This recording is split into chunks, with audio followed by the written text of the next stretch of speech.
Hello, my name is Jennifer Cockrum, and I am a wreath maker, as you can see with my flower wall behind me. I am taking this bye-bye camera shy class to get more comfortable on the camera and make more videos online. And so our assignment is to tell you about our favorite dog growing up. I didn't have a dog growing up. My dad had dogs growing up. Chapa and Poncho, but they were my dad's dogs, and so I didn't really pay too much attention to them, except that Poncho knew if he heard my dad's keys, he would go jump in my dad's car because he didn't want to be left behind, and my dad would take him wherever. If he was going to the bank or wherever, he would take Poncho in the car with him, and Poncho loved it. But the dog I'm going to tell you about is Molly. Molly was my daughter's dog, and my daughter asked for a dog for years and years and years from the time she was very young. And for her 13th birthday, we relented. We got a rescue. She was a part Sheltie, Australian Shepherd, and part Collie, and maybe part Retriever. We don't know. She was a bit of a mix, but she also had a black tongue, which meant she was probably, what's the dog with the black tongue, the big furry dog. So we don't know. She was a mix, but the Australian Shepherd part of her really was part of her personality.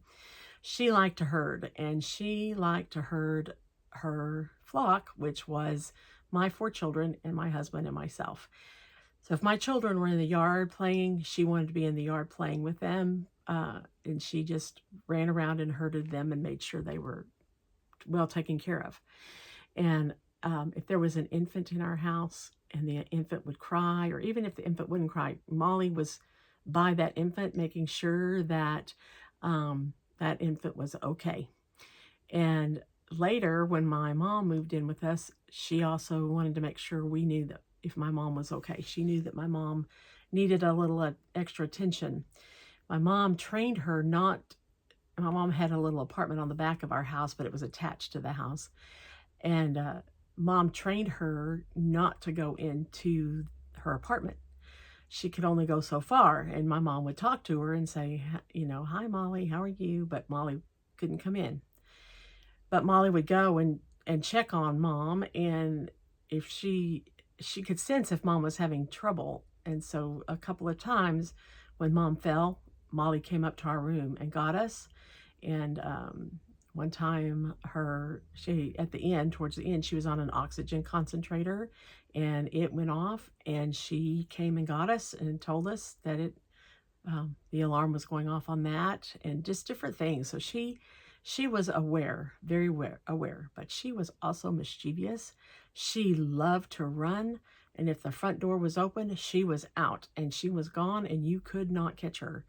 And if you ran after her, she just ran faster. So we just didn't run after her. And if we were trying to go somewhere, we just left her out and just hoped for the best. And she always came back. And when we came back, she'd be sitting on our porch just waiting for us to get there.